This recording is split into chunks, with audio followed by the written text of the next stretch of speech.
Hey everyone, my name is Donna and this is Phoenix Fire. Today's guest, Robbie Seale, is a mother of four, three of whom are adopted and diagnosed with FASD. She's also an educator and the host of FASD Family Life, and we're going to meet her right after this.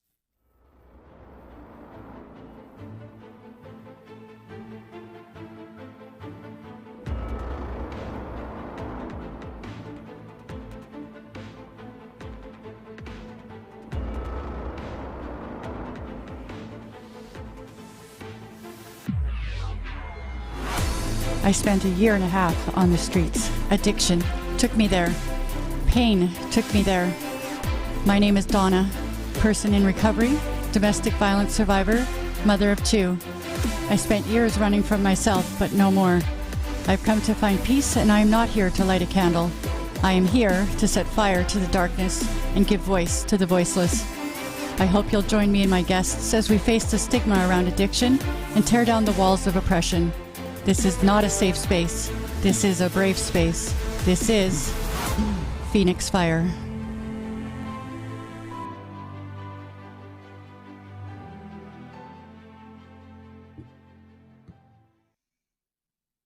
So, before we bring in Robbie, I'd just like to acknowledge that today's live production is brought to you in part by Prairie Sky Recovery Center in Leipzig, Saskatchewan.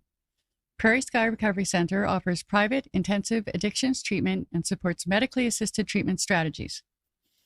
Today's episode is also brought to you in part by Stronger Together Canada peer-led support groups through Moms Stop the Harm. To learn more about our sponsors, head to www.hardknockstalks.com. Okay, let's bring in Robbie. Hello. Hi. I'm so happy to be here with you today. I'm so happy you've joined us. Is there anything you'd like to say before we get started? Oh my goodness. First of all, just thank you for having me on the show. I'm so happy to be here with everybody.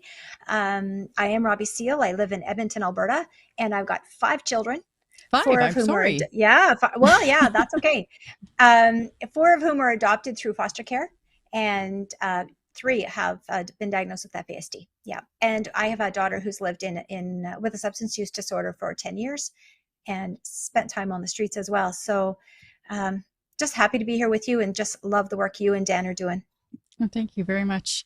I'm so honored to have you here to talk a little bit more about this.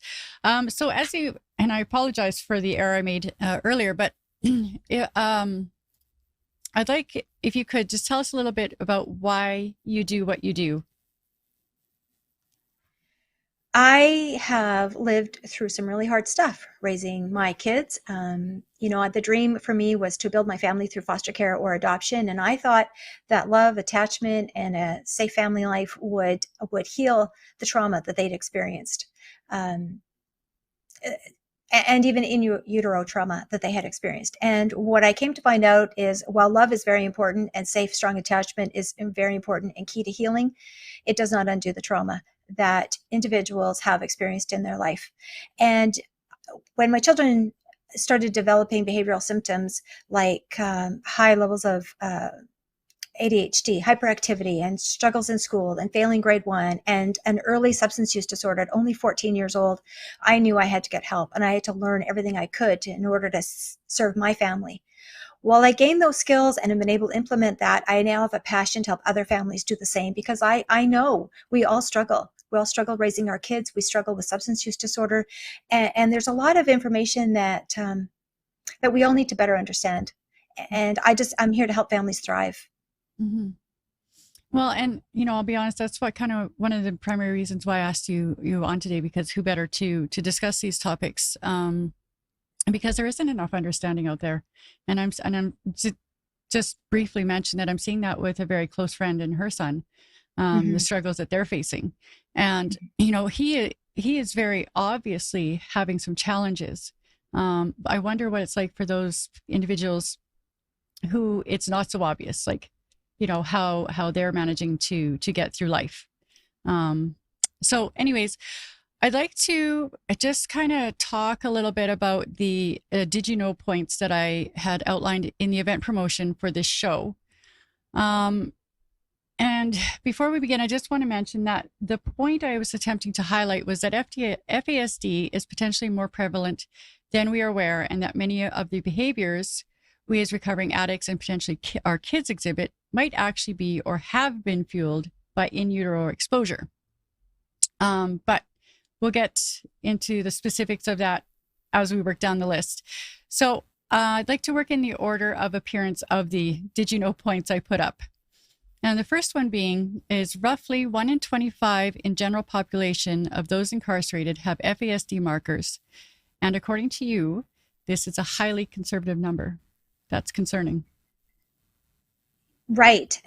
FASD is a neurodevelopmental disorder that occurs from prenatal alcohol exposure. So what that means is if a woman is drinking alcohol while she's pregnant, perhaps before she realizes she's pregnant, because we know women are not intentionally hurting their babies. We know that there's so much information out there about when to drink alcohol, when not to, what the safe amount is. So there's just a lot of disinformation. And really what CAN FASD and the leading researchers in the world tell us is that there's no safe amount of alcohol.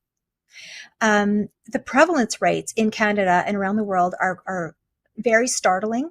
They are in Canada 1 in 20 individuals in the general population, not a special population like those in substance use disorders, those in foster care, those in criminal justice, but the general population, it's 1 in 20. So it's one in every, so that's 4%. Oh, hang on. It's 1 in 25. The US is 1 in 20. So it's 1 in 20. So it's 4% of the Canadian population is who's impacted. Now there's special groups, there's special populations that have even a higher prevalence rate. And that's what I'm here to share with you today, because I'm so passionate to get this word out. Now, what is FASD? Let's go back to what that is.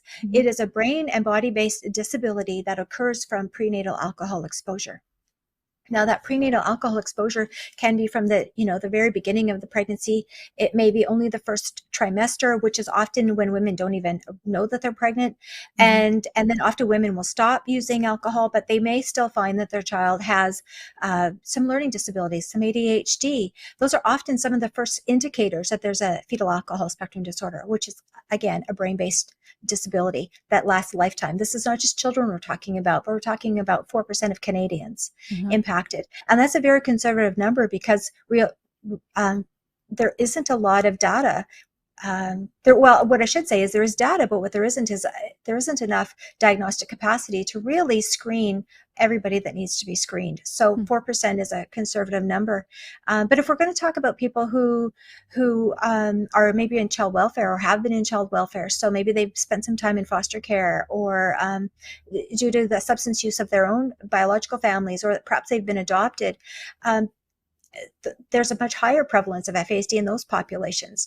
Those populations are closer to, according to Canadian research, 18% of that population. So, that's a lot of kids, right? For every 100 foster kids, 18 of them have been prenatally exposed to alcohol. And again, very conservative, because if we think about what are the reasons why somebody goes into foster care, it's primarily, substance use. It's domestic violence, it's substance use, it's, all sorts of things, but so it's a high prevalence. Yeah. And that those numbers really took me back. I had no idea. Well, so that I thought was a really important thing to bring attention to. And then the second point that I had made was that the highest, and you already touched on this a little bit, highest risk for exposure of a fetus are women between ages 18 and 25. A lot of women are binge drinking, and I think you plan to clarify that just a little bit, because when I think of binge drinking, I think of weekend warrioring, and I'm good. Apparently that's not really what binge drinking is. So during this time or are an active addiction, so the discovery may come even later. So please clarify perhaps how that may play a role in substance use disorders, and just unpack that a little bit for us, if you don't mind. Yeah, sure. I'm really happy to. And again, I want to come back to the point that we know that women are not harming their babies intentionally. We know that. So this comes from a place of love and respect for everybody who's listening and watching, whether they're thinking about their own prenatal experience or that of their children. Please know that there's so much misinformation out there. Many women especially in previous generations, were told that, hey, it's okay to drink alcohol. Maybe even that in Europe, they were given lager to help their iron, if they were anemic during pregnancy. Yeah. So, I mean, this is worldwide, and it is. Yeah, sorry go ahead. to cut you off, but I remember my mom telling me that in Great Britain, it was very common for moms to be told, drink a pint of Guinness every day. Yes. Yes. So they got their iron and they got their nutrients from the Guinness. Exactly. So this is why nobody is laying fault at the women's feet. No, this is about misinformation given to women over the many years and decades. So let me start with that. And so we also know, so let's go back to those prevalence rates. So let's talk about who drinks alcohol. Everybody drinks alcohol, right? Statistically, over 80% of women drink alcohol in Canada. Okay, so that's a lot of women. What do we know about pregnancies? Up to 60% of pregnancies are unplanned. They're surprise pregnancies, right? You and I talked about that earlier, and I said the one pregnancy I had was unplanned. It caught me by surprise. My birth control failed me, and I was pregnant. You said you had 2 unplanned pregnancies. I mean, that's the norm, 60% of pregnancies. So if we say 80% of women drink alcohol, even casually, and 60% of pregnancies are unplanned, we can now start to do some quick math to realize, my goodness, there's a lot of people at risk who didn't know that they were at risk of perhaps being impacted by prenatal alcohol exposure. And so that's really important to keep in mind, right? And then people who have a substance use disorder, as you mentioned, may not realize that they're pregnant as early as someone else might be, or they may have a harder time stopping using their substances. Certainly an individual is going to try to tamper down what they're using, but they may have a hard time stopping altogether. I mean, substance use disorders are complicated. They are rooted in the trauma experienced by that individual, and a substance use disorder changes the way a person's brain works. And so that's why they're seeking that substance over and over. So it's so complicated. And however mother's health is, that impacts baby's health. So if, there's a reason why they say, happy wife, happy life, or, keep that pregnant lady happy and healthy, because that goes to a happy, healthy baby. Right. So there's it's a really complicated issue, but yeah. And I think you were asking me too about what does FASD look like? So the prevalence rates are high, right? 80% of women drink alcohol, 60% of pregnancies are unplanned. Who is most at risk? There's a myth, and I want to just stamp this out right now. There's a myth that says this is an Indigenous people's problem. No, it's not. No, it's not. It's an everybody's problem. The highest rate of FASD in the world is in the Eastern Europe. The third highest country in the world is Ireland. It is everywhere. This is not an Indigenous person's problem. This is an every person's problem. Let's just put that out there right there. Thank you for doing Again, that. Yes, absolutely. 4% of Canadians conservatively are impacted by FASD. So that's 1 in 25. That means we probably know somebody who's impacted by FASD. If you're looking at the child welfare system, and so many people who are in substance use disorders or active addiction or in recovery had some involvement in child welfare in their life. Not everybody, but a significant proportion. Well, that's an elevated risk factor of having FASD yourself.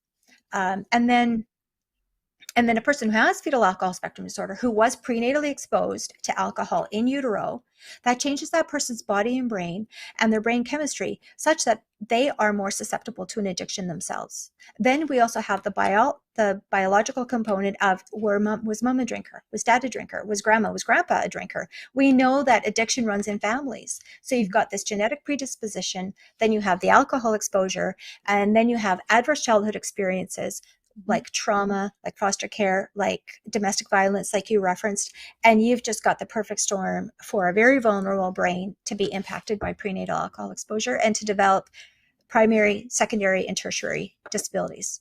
Can you expand on that a little bit, the primary, secondary, and tertiary exposure? Yeah, because what the heck are you talking about, Robbie? Yeah, exactly. That's fair. That's fair. Primary disabilities are those disabilities that are caused directly by that alcohol exposure.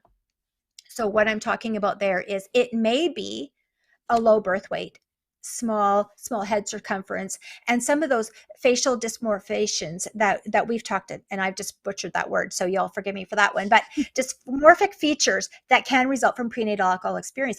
exposure. And we all look for that, but that's misleading because less than 10% of people who have FASD have those features. And I know we look for the eyes and the flat bridge and the no filtering. You were talking, like all that. But you know what? I've got 3 kids diagnosed with FASD and they don't have those features. 93% of people with FASD don't have those features. So we don't want to land there. The disabilities are much more in the person's thinking, their ability to reason, to be emotionally steady, to be able to attend to things, to pay attention to so I'm going to say things like abstract reasoning, executive function, which allows us to set hierarchies and set priorities in our brains and keep track of things. Working memory is often impacted. Speech and language are often impacted. Not that the person doesn't speak, but it's more like their receptive language ability. Do they understand everything that's said? And when they understand it, does it go to the right place in the brain? Because the prenatal alcohol exposure damages the development of the brain, the myelination of the neurons, and then the ability for then those receptors to receive the right information in the right place in the brain. So it's really complicated. Many individuals with prenatal exposure also have sensory processing challenges. So the world might feel too loud, too itchy, too smelly, too bright, too much all of the time. And so they react, and they might react very defensively or recoil from things or react like fight, flight, freeze if the world is just too loud, So that reminds me of my kids. When I used to vacuum, or turn on a blender or go to vacuum the house, my kids would put their hands on the ears and yell and scream down the noise. And I didn't know what was going on, but now I understand they have a sensory processing disorder. That was just like an attack on their senses. Other people have a sensory processing disorder as a result of the prenatal exposure that makes the world not lively enough. And so these are the people, the kids, so we'll talk about children, that are crashing into things. They talk really loud. They're bouncing all the time. They're climbing on everything. They just can't get enough stimulation. They're always going, they're spinning, they're climbing, they're doing everything. These are the kids that are looking for more input. And you're like, oh, I know a kid like that. Yeah, me too. He lives in my house. His name is Ben. And I just affectionately say he's a lot, and he's a lot all the time. But it's not willful behavior. This behavior that's so loud and hard to manage isn't willful. It's rooted in the brain. And that's the important thing. You wanted me, Donna, to talk about what that might look like for the population that maybe is in substance use disorder, or maybe those that are in treatment and they just like treatment isn't effective, or they're just having a hard time being successful. And I know many people who have fetal alcohol spectrum disorder who are in recovery. So recovery is possible.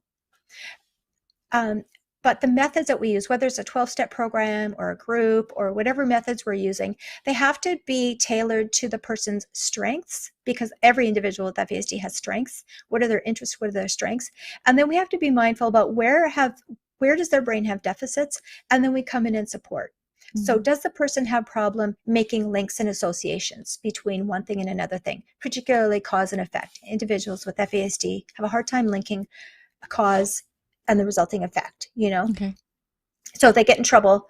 They don't understand why they're in trouble. They have no idea why they're in trouble. It's just the whole world's out to get them, or their mom's a bitch, or that cop was a jerk, or that corrections officer just has it out to get me. No awareness that it was actually their behavior that brought about this escalation in the situation.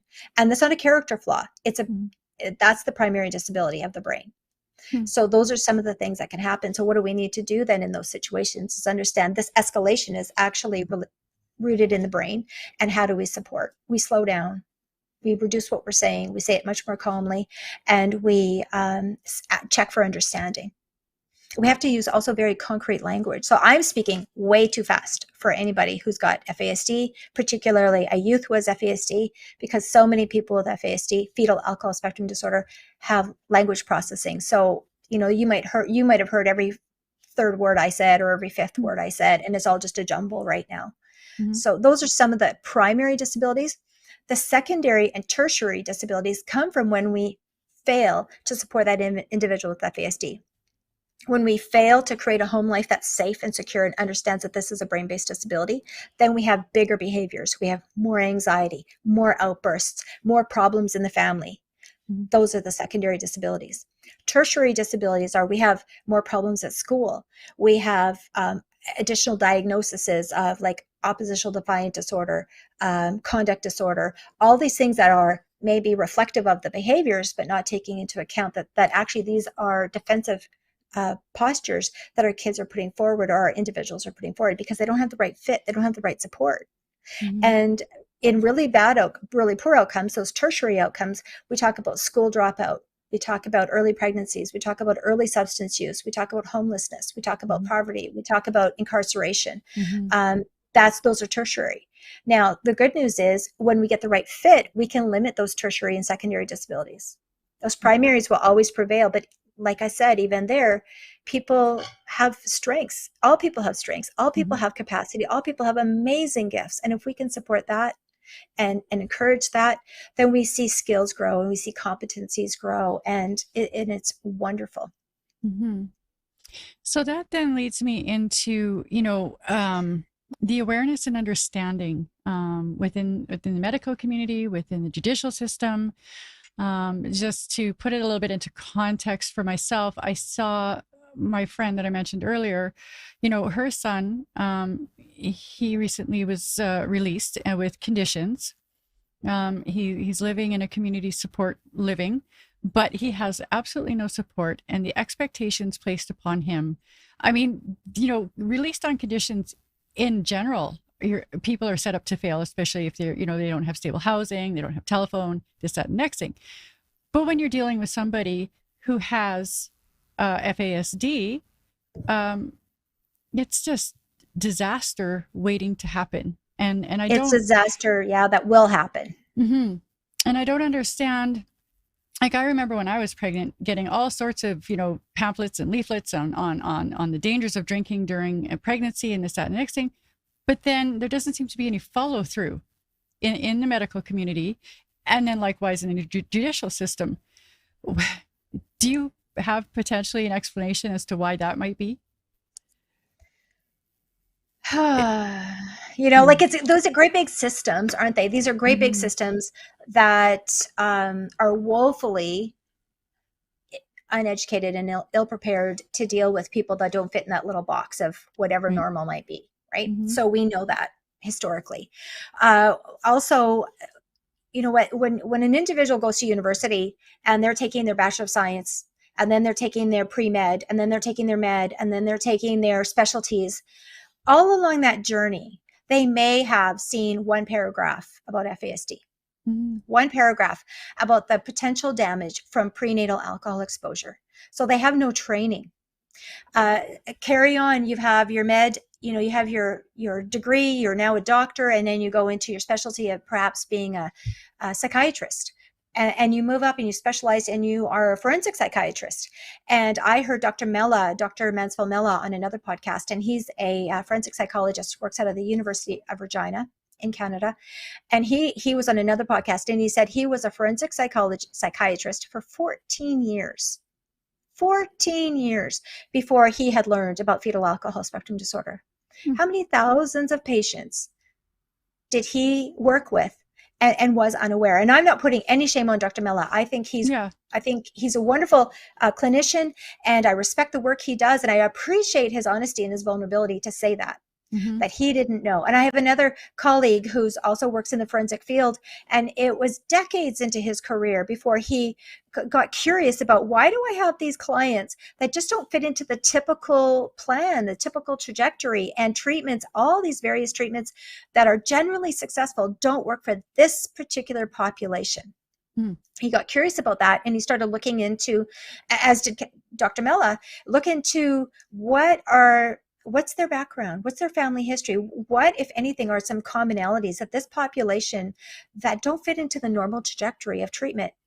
What are those commonalities? And the common factor, the common denominator there was prenatal alcohol exposure. So then both of these brilliant men got into researching and understanding and digging in and learning everything they could about fetal alcohol spectrum disorder as a disorder that has behavioral symptoms. And may I add to that too, that Dr. Jackie Pye out of the University of Alberta has done some brilliant research and has this wonderful model that she's putting forward called Toward Healthy Outcomes. And in that, she talks to us about individuals who have fetal alcohol spectrum disorder, and we're talking about children, youth, and adults. 93% of them are at risk of having a co-occurring mental health issue as well. a co-occurring mental health disorder. So these are populations that are very complex. Mm-hmm. Let's come back to the population we're talking about today, the people that are in active addiction or in recovery, perhaps have relapsed and now they're in recovery again. Mm-hmm. How many of this special population have a co-occurring mental health disorder? Mm-hmm. Very high rates, Mm-hmm. very high rates. So when I was digging in and doing some research in preparation for our conversation today, I learned that, my goodness, I'm drawing a blank on the stats, but I think it was like 37, yes, in Canada, 37 to 55% of people who have FASD also have a substance use disorder. So that's a lot. Now, I'm not flipping that around. It's not 35% of people with a substance use disorder have FASD. Let's be careful. I can't say that because that data isn't here, but it's a very high rate. So of the millions there's 17.5 million Canadians with FASD, according to the stats. How many of those have a substance use disorder? So 17.5 million have FASD, and 35 to 55% of those have a substance use disorder. So that's a lot of people. And back to physicians aren't trained. Even the specialist psychiatrists, psychologists aren't trained. Certainly, as people are coming up and they're becoming, police officers, social workers, occupational therapists, parole officers, they don't have training about fetal alcohol spectrum disorder unless they've kind of gone looking for it. And that's where our system is woefully broken.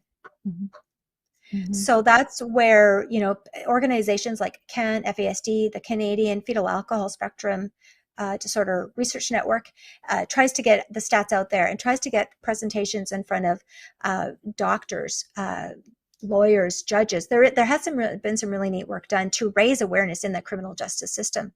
And in some places like Manitoba, there is an FASD court. So where conditions, like you talked about, that are so complicated to follow, and really they're set up for failure. Like, let's be real. Some of these conditions are often a setup for failure. But the conditions in this case, when an individual has FASD, are written in such a way that this person can understand. It's probably more at like a 4th grade level. Okay. Maybe even a 2nd grade level. So people can actually, and it has to be very concrete. So you know what it means? It doesn't say thou shalt not be out past this time, but no, you need to be home by 5 p.m. Every day, 5 p.m. every day, like make it concrete. And then people have a better chance of being able to succeed.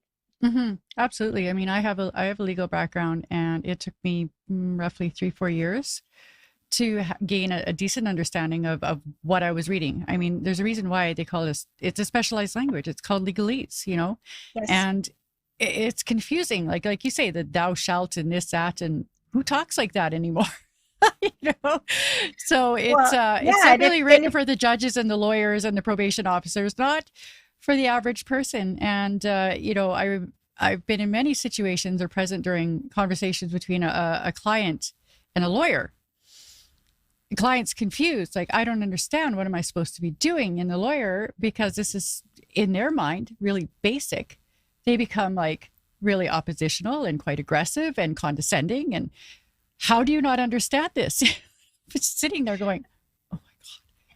Because we don't talk like this. We don't talk like that. And now we're dealing with people who are in high stress situations, who are terrified that they're going to lose everything or end up in jail if they screw up. There just seems to be this lack of compassion, in so many of our systems that it drives me bonkers. And the person who has FASD is going to be sitting there nodding like they understand, because that's their cover. That's the cover that they've had their whole life since they were little and getting in trouble with mom and dad. They're smiling and nodding or looking sorry and nodding like they understand, but they don't understand because they have cognitive delays. They have slower processing. They have receptive language delays. Individuals who have FASD are also, we call it dysmaturity, or very scattered development, so that they look like their physical age, but their social emotional development might be half their age. So if we're talking about a 17-year-old young offender, developmentally, that 17-year-old might be 9? 9 years old, and you're putting all these conditions and all this complex language. He can't understand complex language. He can't read it. He can't spell it. She can't process it. And if you can't process it, you can't possibly put it into your mind to be able to pull it forward later. right? Yeah. An individual's just maturity, and yet they're going to have this cover, a smile and nod. And that's where they need that legal representation or that advocate to be alongside them to say, pause, Mr. District Attorney, or, whoever you are, and say to my client, do you understand what's said? And it's okay to say, I don't know. And then maybe that individual will go, I don't understand what they just said. That's almost always the case. I don't understand. And we have to make it okay. And if we respond with that indignation and that you should know, then of course we put up another barrier to this person even asking. Yeah. Yeah, absolutely.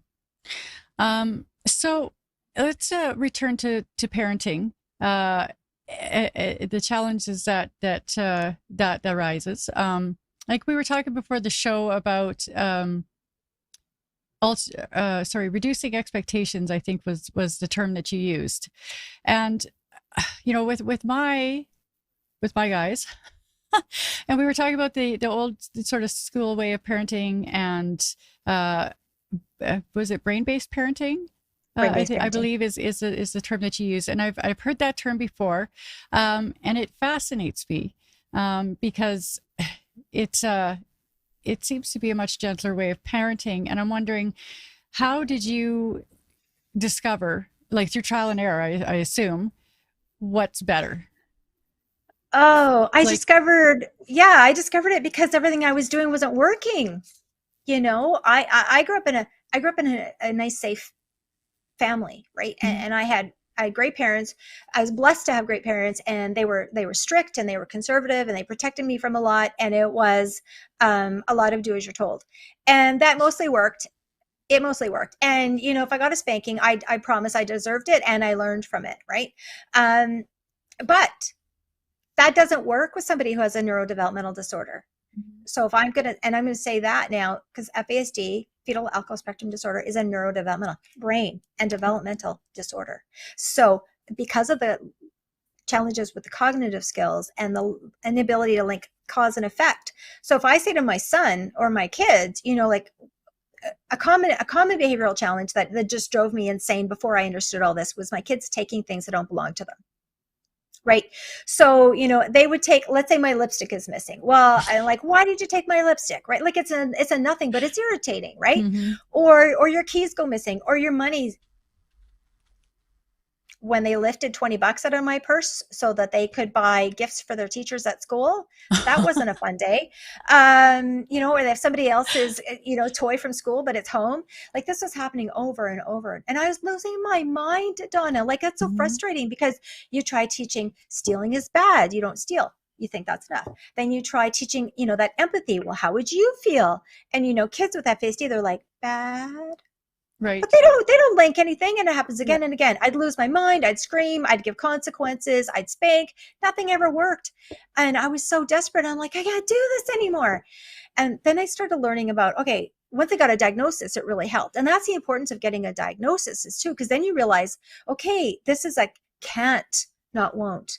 This child can't understand this. Not that this child won't understand this. That's the beginning of the shift of the brain-based parenting. That's such a huge differentiation between, can't, or ability to follow through on what your expectations are.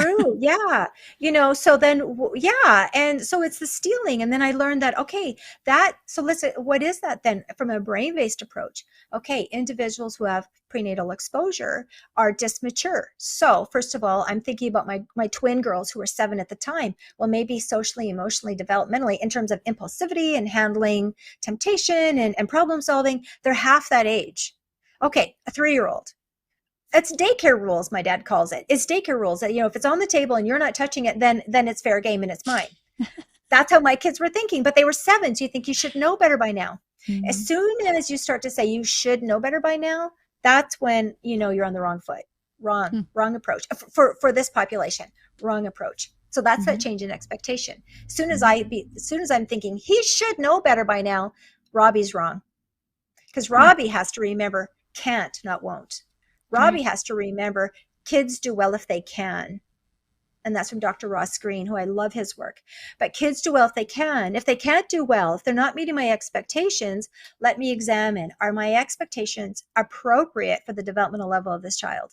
Mm-hmm. Does this child have lagging skills? Does this child have a sensory processing disorder that makes this whole situation untenable? Mm-hmm. So that's where that brain-based parenting is so much more compassionate. So come back to stealing. What's the brain base there? Again, it's the dysmaturity. My child is developmentally 3 years old.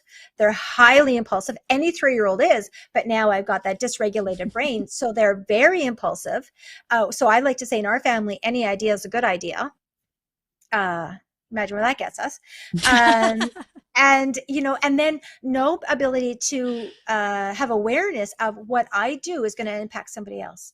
Because an individual with FASD, again, it's a can't, not won't, is egocentric, so self-focused, and is often unable to understand that what they do impacts other people.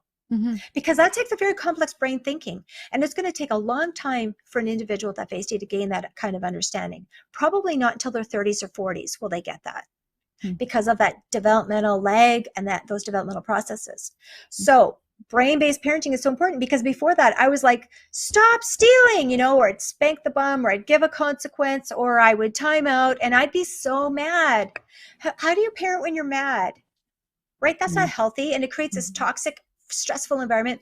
And if mom and dad are frustrated with the kid all the time, it's this vortex of swirling crap. It just never gets better. Mom and dad need to shift their perspective, as did I. And so when I got, hey, FASD is a disability. It's nobody's fault. It's just a freaking disability. So if my kid had type 1 diabetes, I would learn everything about type 1 diabetes, and I would set them up for success. Right? I'd make it much harder for them to fail than I would to succeed, because it's vital to their well-being. Exactly the same for every child who's experienced any trauma. Trauma is mom drinking, birth dad drinking, birth mom drinking. Trauma is being in foster care. Trauma is that mom was really stressed during her pregnancy. That mom was using substances. Maybe she was homeless. Maybe she was in poverty. Maybe she wasn't. Maybe she was very functional and was just drinking every once in a while on weekends. But that alcohol is trauma to that brain. Can we talk about that, Donna? Can we talk about what binge is and what, because we think about FASD and we think about addiction. Yeah. And that's not yes, if a woman is in active addiction and she's pregnant, yes, her baby will be impacted. But you know what? There's a lot of women, there's millions of women, 80% of women who drink and use substances, or who drink alcohol, who are not in addiction. Right. Yeah. And we touched on this earlier, and we promised we would kind of come back around to that point. So please do. Yeah. Okay. So think back. Let's all of us think back to when we were pregnant, and when did we finally know we were pregnant? I was on birth control. I didn't think I was pregnant. Other people, are whatever, it's an unplanned pregnancy. So you don't know until maybe 6 weeks, 6, 9, 8, 12 weeks along, right? And so let's say you just drink casually. Maybe you have a glass of wine every evening after work. Maybe you have a glass of wine, on the weekend. And you think, does a glass of wine hurt a baby? Well, it can. What we do know for sure is that there's no safe amount. Now, what's a binge drink? A binge drink is, I think it's 4 ounces of alcohol for a woman. 4 ounces. That's not very much alcohol. No. If you just generously pour a glass of wine, a large glass of wine, that could be 2 to 3 ounces right there. What about that? Maybe it's the summer of weddings, for example. And so maybe a woman is, her friends are getting married, and there's just weddings all summer long. And so she goes to a wedding on the weekend, and after the ceremony, she goes out for drinks with some friends, and she has 1 or 2 glasses of wine there with her friends, and over some appies. Then they go to the reception, and then there's the open bar. And so she has another drink before dinner. And then there's the champagne during the reception for all the toasts. And then there's the dance. And so there's more drinks in the evening. This person isn't falling down drunk. This person is not an alcoholic, but this person has well surpassed the low drinking guidelines, the Canadian low drinking guidelines. And that is a binge drink, 4 or more drinks, 4 or more ounces of alcohol.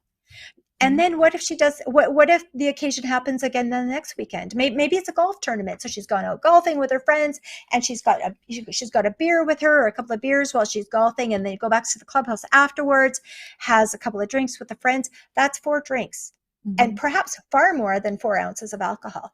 That's a binge. every, that weekend, and maybe the next weekend's the wedding, and then it happens again. This woman doesn't know she's pregnant. This woman doesn't know that the alcohol she's consuming is damaging her baby. Mm-hmm. Right? This is how FASD happens. Mm-hmm. This is how it happens. And this is why statistically we say women that are between the ages of 13 and 35 are at the highest risk. Well, 18-year-olds, okay, what are 18, 19, 20-year-olds doing, right? They're footloose, they're fancy free, they're having drinks, they're partying, or they're just social, right? And they're sexually active, and so it's a high risk. Also, those women that are university educated, because that's that culture of, wine and getting together and being sophisticated and drinking. And sometimes birth control fails us. Sometimes birth control fails us. And so these are the risks. These are the risk groups. We'd like to know who set the standard of binge drinking. And a follow-up question to that, while we've got a quick break in conversation, is, for someone, like if I was 18 or 20 or whatever and listening to this, and I enjoy the occasional drink, I'd be a little bit like, well, what the fuck? Like, what are you suggesting? I just shouldn't drink anymore? Like, come on, get real, Robbie. So fair. Exactly. Get real, Robbie. Exactly. So, all I can say is, first of all, I'm not judging you. Secondly, all I can say is be mindful of the low risk drinking guidelines that are produced. And to the person who's asking, I don't know, I'm sorry. And I'd have to put my glasses on and then we'd have glare. So go ahead and research that. Canadian low risk drinking guidelines. And the reason why it's so low, and maybe it seems really startling, like 4 ounces isn't very much, but let me tell you why that is. Okay, and for the 18-year-olds who are listening, please listen to this old mama who just wants to love you right now and tell you that alcohol goes right through the placental barrier and impacts baby. So for every 1 ounce you drink, that fetus gets 1 ounce of alcohol. Think about that. How big is that fetus? The big size of your fingernail? Think about that. What if that, and I'm not hurting, I'm not trying to put any shame on anybody, but just let's think about or cause panic. Or cause panic. But be aware. So then if you are young, or if you consume alcohol and you're having sex, so we have already established that's 80% of women.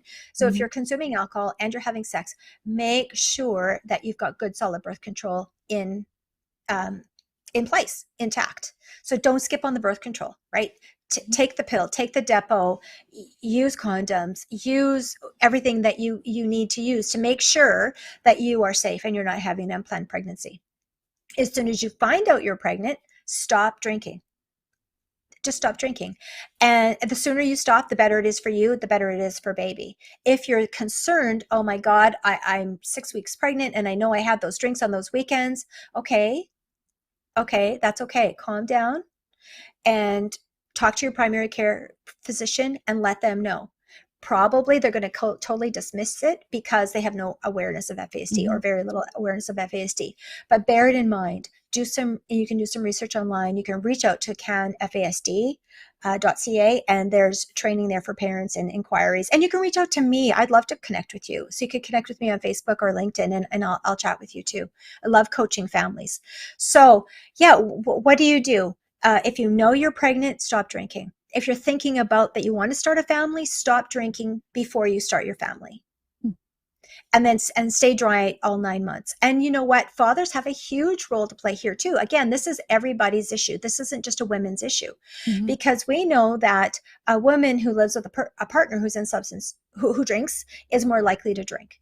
If her partner has a substance use disorder, her life is very stressful and very chaotic. And she's more likely to be using, even if she doesn't want to, because of and maybe he's pressuring her to, or maybe the family is pressuring to. Maybe the family in some cultures where drinking is normalized and, kitchen parties and all that kind of stuff is normalized, there can be a lot of pressure to continue drinking the way you used to drink, and families, aunties, moms, sisters will be like, I drank during my pregnancy and they're all fine. Are they fine? We know that alcohol impacts people. We know that alcohol damages the brain and the body.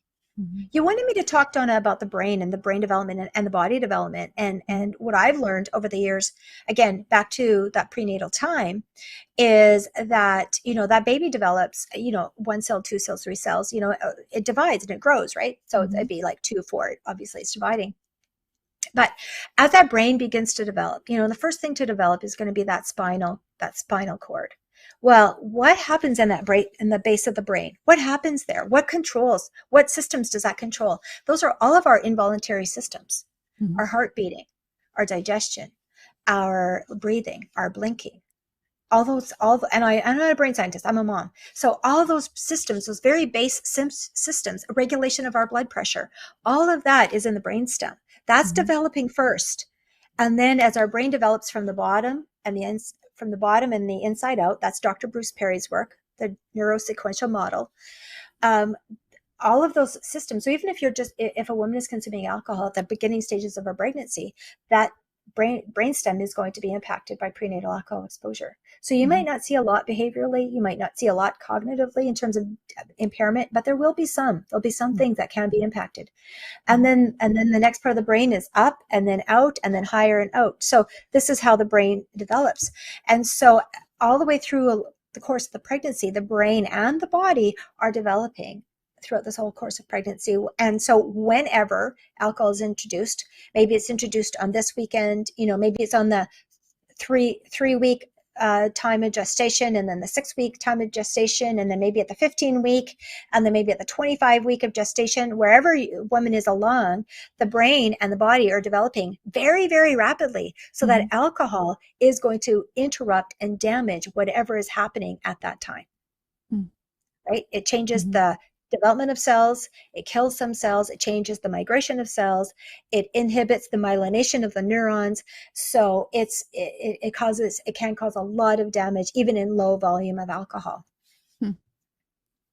That's fascinating. I know when we spoke, I was talking about the fact that with my son, I didn't know until I was 3 months.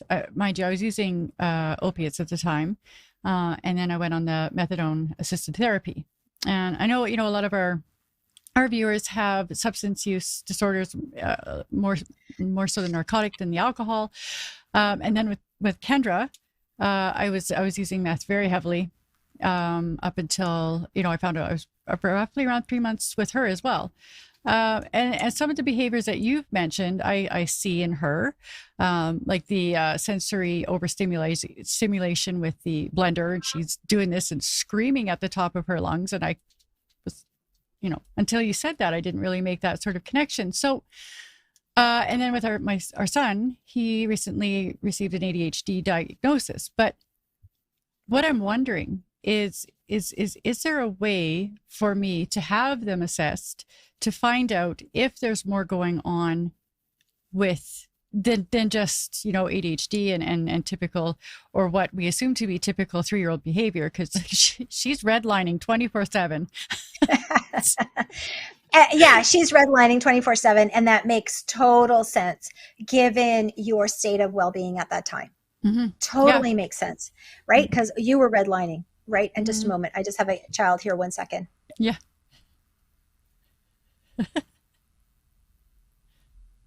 Okay. That's parenting. It happens 24/7. It's not usually our guests. It's usually our kids doing that. Yeah. Well, your guest has lots of kids. Did I mention that? So things happen.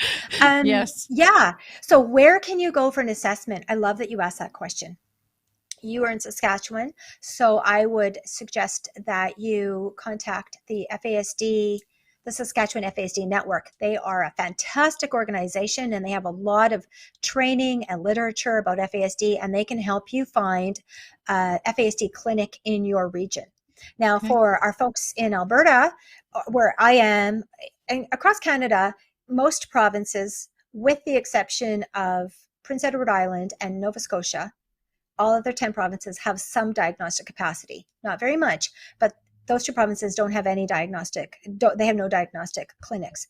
There are sometimes developmental pediatricians or specialized psychiatrists that may do diagnosis, but generally in Canada, it's recommended. The Canadian standards are that a diagnosis of FASD or another kind of neurodevelopmental disorder that caused from substance use is diagnosed by a team. It's a multidisciplinary team, so that the professionals present there are a highly trained pediatrician, a developmental psychologist, an occupational therapist, a physiotherapist, a speech therapist. Those are going to be some of the people at the team, because they can examine for that sensory processing disorder. They can be examining for how the child problem solves and thinks, and can they follow instructions, and can they sequence. These are all the brain tools, brain areas that they're going to want to look at, because a Canadian diagnosis of an FASD looks at impairment in 10 different brain domains.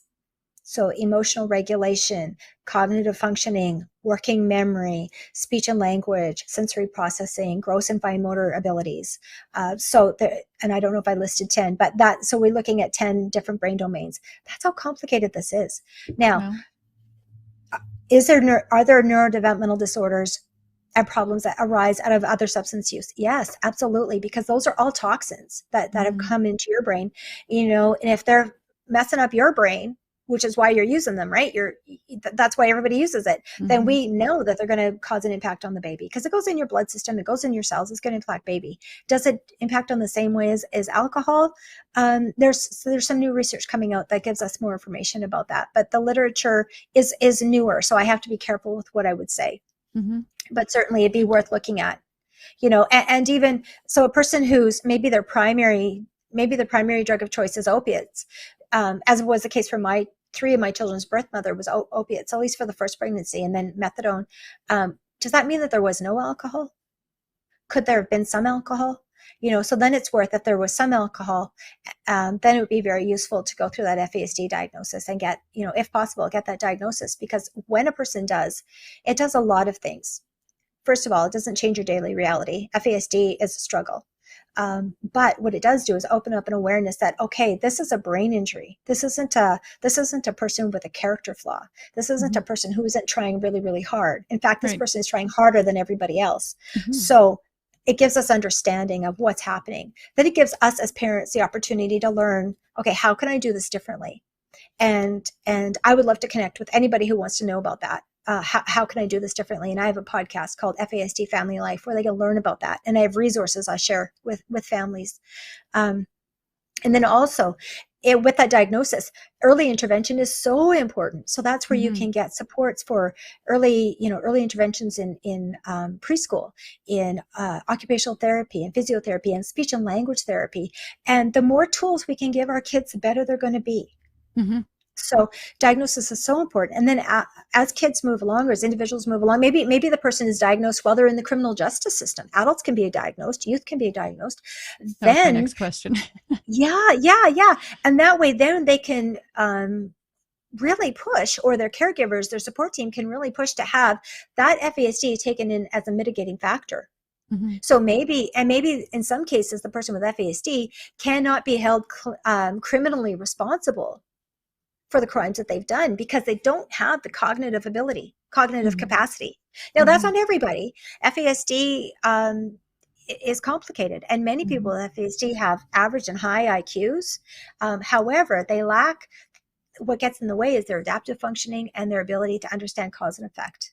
So consequence-based thinking. Consequence-based thinking is always a struggle for an individual that has FASD. Yeah. Okay. Interesting. And they're easily led too. So, yeah.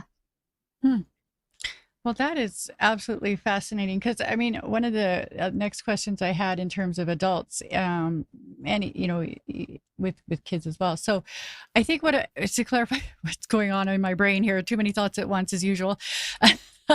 I'm wondering, in terms of like the criminal justice system, as a prime example, would you be suggesting that people, how cockeyed it went? So here's my little guy. Well, not so little. He's 14. Okay, let's say this happened when he was 12. I think it was 12 or 11 years old. I don't know. Time's a blur, right? Yeah. So let's say he's 11 years old, and I'm getting him ready for school in the morning, and I've got my hair straightener in the bathroom just off the kitchen, and because I'm making his pancakes and I'm running in there and doing my hair, right? So because it's mom life, everything happens at one time. Right? I'm juggling plates. I'm spinning plates all the time. Yeah. So he's finished his breakfast. He's a sticky hot mess. And I'm like, run into the bathroom and wash your hands. So he does that. He runs to the bathroom, washes his hands, and he comes out, ow, ow, ow, ow, ow, ow. And I'm like, and he's like near tears, and he's 11. Like, what happened?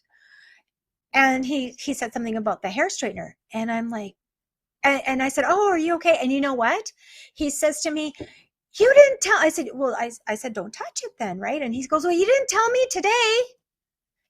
That's how somebody with FASD thinks. You didn't tell me today, because they didn't remember. Like sometimes with some things, FASD is like the movie 50 First Dates.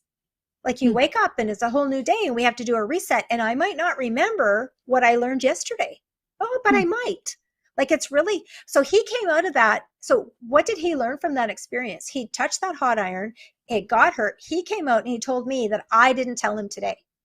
That's how I live. I'm always in trouble with my kids because I didn't tell them today. And then here's natural consequences. I'm coming back to that. So then for weeks and months afterward, if my straightener, and it isn't always in there, but if it was in there, he would not use that bathroom. So it wasn't that the straightener wasn't safe. It was that something happened in that bathroom that wasn't safe. So he couldn't use that bathroom, wash his hands, and not touch the straightener. Like that's how natural consequences might work. There might be some learning, but it might not be the predictable learning you were thinking. So your other question was, would people who have FASD potentially not face the same charges or do the same kind of jail time? Well, yeah, really, I'm just wondering, like, it's fair. Jail, is it going to be effective on individuals who have that consequence-based thinking problem, right? Like some people with FASD might do very well in jail, not because jail is a kind place, no, not at all, but because there's structure. And they don't have to, they aren't required to think for themselves in terms of how do I order my day? What am I going to eat? When am I going to eat? Because there's all that external structure around that supports a person with FASD. And people with FASD need a great deal of, and it varies person to person, but people with FASD, because of their brain injuries, like somebody with a stroke or somebody who's had, something else, they're going to need some new structures, some new extra supports. So for some individuals with FASD, the structure of jail can be helpful. The environment, not at all, because that's a violent, hostile, unpredictable place. So they're not going to do well there at all. And in terms of court, how might that play out? Well, I'm not an expert in that area, but what I can say is there's been research done in that area to say that fetal alcohol spectrum disorder, because it is a neurodevelopmental disorder, it is a brain injury, it must be taken into account in terms of this person's capacity to understand the crime that they've done, the complicitness in the crime that they've done, and to understand and any learning that might unfold from the nature of the sentence that they're going to get. Now, does it mean they go scot-free? No, but there may be something else that's going to be more impactful and more helpful for them. I hope that, and I don't know if I said this or not, because again, I have 1,000 things in my brain too. But in researching this, what I was learning from Dr. Popova's work, she's a Canadian researcher, and I was reading her work, and according to her statistics, let me just put my darling glasses on. I think she said 33 to 55% of Canadian inmates have FASD. Wow. People in the criminal justice system. So talk about an overrepresentation of people who perhaps don't have the capacity to be to understand fully what they've done. Yeah. And I think, in a roundabout sort of a way, that's what I was trying to understand is, well, I mean, obviously the system isn't set up for anybody to succeed. No, it really isn't. But we often hear about overpopulation in the prisons and under access to supports and different things. So it just, I'm very concerned about those particular numbers. Like that's. Yeah, one study I read, this was a number of years ago now, and it was based on a criminal justice population in Northern Canada. And the result of that study said that 36 or 37% of the inmates or those involved in criminal justice in Northern Canada, so that was in the Yukon or the Northwest Territories, 36 to 37% of them confirmed FASD. Once the screening was done and the diagnostics were done of that population, 37%. Now, and to confirm an FASD diagnosis, you have to have you have to have 4 markers of of impairment in the brain of those 10 different brain domains, and you have to have a maternal confirmation of alcohol consumption. Okay. There was an additional 43, 42% that would have also qualified for an FASD diagnosis if maternal alcohol consumption could have been confirmed. But for one reason or another, that part couldn't be confirmed. So it was 76% of that population within the criminal justice system in Northern Canada could have had FASD. 76%. So talk about an overrepresentation. Mm-hmm.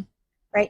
And so maybe this is, and think about the young people who start, they just do petty things because, they hold weed for somebody, or they go shoplift for somebody because they're so easily led and they want to have friends, or, whatever the circumstances. And so maybe they end up and they do it over and over and over again because they don't learn from consequences.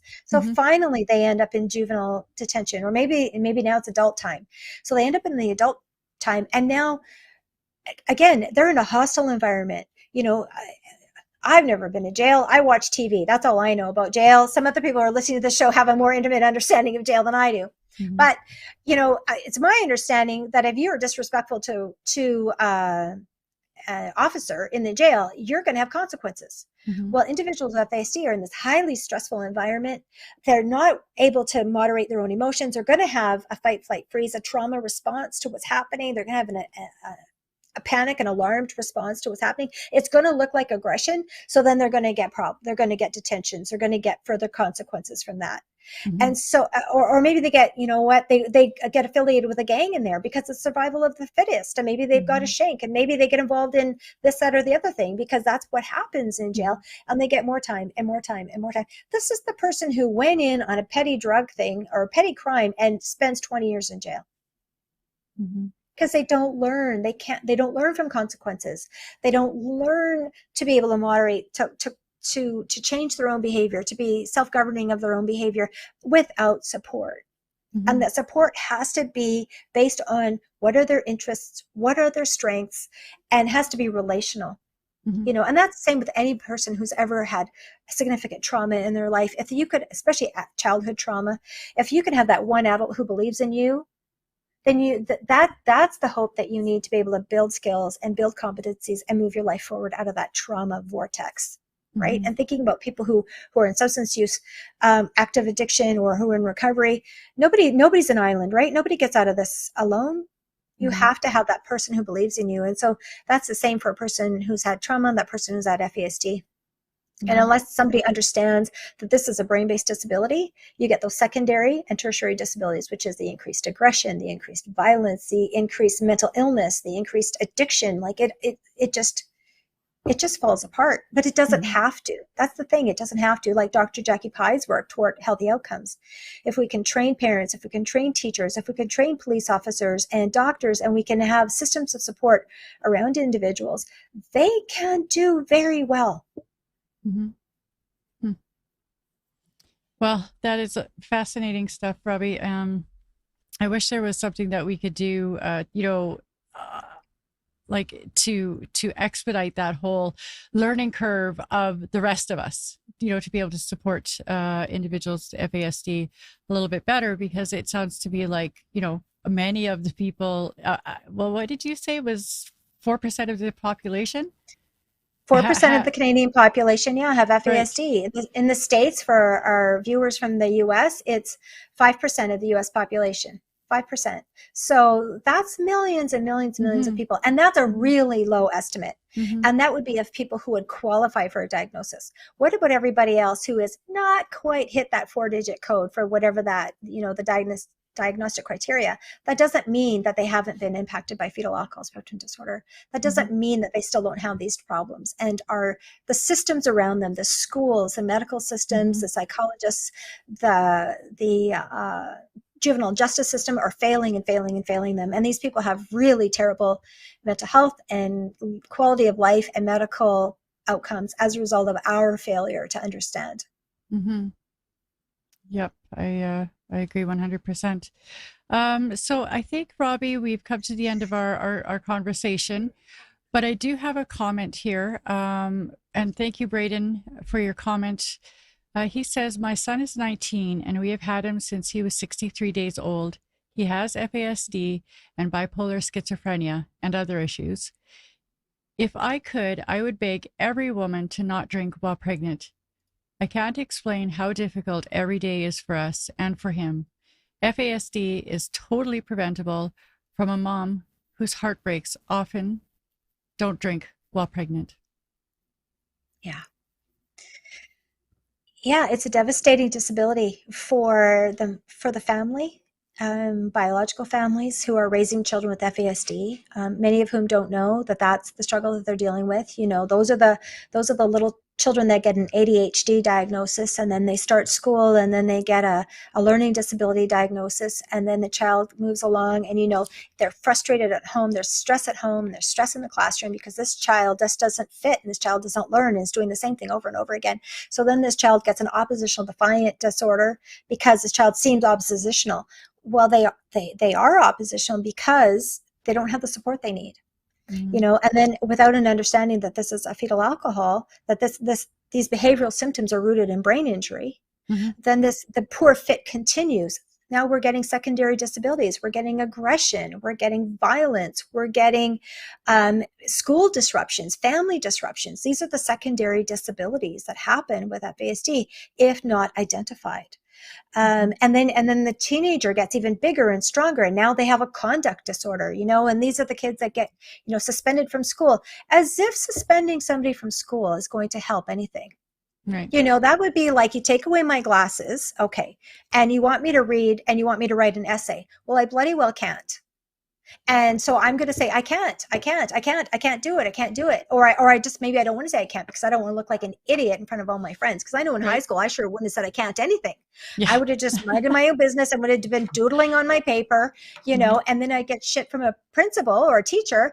And then I'm going to react because, you know what, I'm trying to hide the fact that I've got a disability. And now you've called me out. So now I'm going to be, anybody would rather look bad than stupid. And so this is the kid that gets suspended. For what? Not doing what they were told to do, except that they weren't able to do what they were told to do. In my case, I'm not able to because I don't have my glasses. In their case, they're not able to because they didn't understand the bloody instructions because it was too fast, too complicated. But if we would slow it down, give instructions with fewer words, concrete language, and find out, my gosh, does this kid have a writing disorder? Do they have a reading disorder? What is the nature of their disability? What do they need? What do they need to succeed? If we could just be kind to each other, what do you need to succeed? In school, in recovery, in your relationship with your parents, in your workplace? What do you need to succeed? If we could do that, man, it'd be a kinder place, and a lot more people would be doing a hell of a lot better. And just a caution too, I know that mom's perspective of FASD is 100% preventable. There used to be the language around it, but we really have to be careful with that because we don't want to lay that on birth moms. We don't want to lay that on people. It's not helpful, and it doesn't move the conversation forward. And it isn't 100% accurate either, because what we understand from the impact of alcohol on the woman and the baby she's carrying, if that baby she's carrying is a female, that female baby also has her reproductive systems are also developing, and she also has all of her eggs. So that alcohol that mom is drinking, or that the woman is drinking, impacts her baby and also her baby that she's carrying. So, right? So it goes generationally. Likewise, if this is a male child, the alcohol that is impacting this male child, in fact, it impacts him, it impacts all his cells and the quality of his DNA. And so we have to think about epigenetics, which is how DNA is changed and transformed because of stress and because of toxins. So we have to be really careful to say FASD, it's not perhaps 100% preventable because it's really complex. And what alcohol and stress and toxins do to our body is very complicated. Well, Robbie, that was a very high point to end the conversation on, and thank you very much for clarifying that because it's an important thing that we're clear on. It's really important. With that, is there anything else that you would like to say, or anything you'd like to leave us with today? First of all, I want to say thank you so much for letting me be here. I am so passionate to be able to help people understand about fetal alcohol spectrum disorder. And I know the struggle is real, and so is success for the family, for the individual, for the adult who has FASD. Number two, it's never too late to get a diagnosis. Early is better, but it's never too late. I've recently met with a woman who got her diagnosis when she was 50 years old. And what she did, when she heard about FASD and she pursued a diagnosis, she said it changed her whole life. Now she understood herself. So it's never too late to get a diagnosis of FASD. And there's help out there too. Please reach out. You can reach out to me if you're looking for information or support about fetal alcohol spectrum disorder. If you want to do some research, I invite you to check out CanFASD, that's CANFASD.ca. That's the Canadian Research Network. Also, FASD United in the US is a fantastic organization. And in Australia, they are leading the world in research right now, Australia. So you can go to FASD Australia and look at a lot of the research they're doing. And they're doing research, particularly in the areas of criminal justice, FASD and its impact and role in criminal justice. So there's a lot of really great work happening around the world. The conversation is moving forward. One more note, September 9th is the ninth day of the 9th month to signify pregnancy and the vulnerability of children and women. September 9th is International FASD Day. So you can raise some awareness in your community about that, or join with people in your community who are raising awareness for FASD Day. All right. Well, thank you very much, Robbie, for joining us today. And thank you for all the fascinating information you've given us an education today. And I thank you very much for that. My absolute pleasure. Take care. Thanks, guys.